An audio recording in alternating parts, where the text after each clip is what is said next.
ती परत आली पण उशीर झाला होता. ऐकूया माझ्या शब्दात.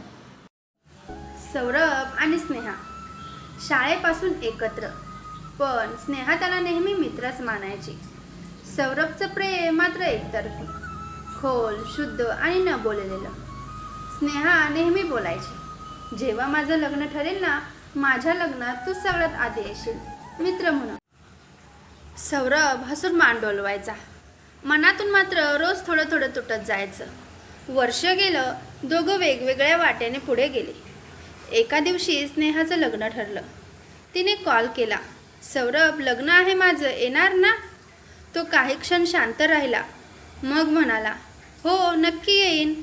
लग्नाच्या दिवशी सौरभ आलाच, पण हातात गिफ्ट नव्हतं, हृदयात धडधड होती.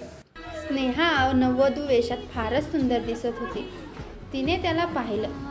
क्षणभर सगळं थांबल्यासारखं झालं. ती म्हणाली, सांग ना, काही बोलायचं होतं ना पूर्वी? तो हसला आणि डोळ्यातून पाणी आलं. हो, पण आता अर्थ राहिला नाही. तू जिथे आनंदी आहेस तिथेच माझं प्रेम पूर्ण झालं. ती रडली. त्याने फक्त एक फोटो घेतला आणि निघून गेला. आजही तो फोटो त्याच्या पाकिटात आहे. प्रेम व्यक्त न केल्याचे दुःख नाही त्याला. ती हसताना दिसली, हेच त्याचं समाधान होतं.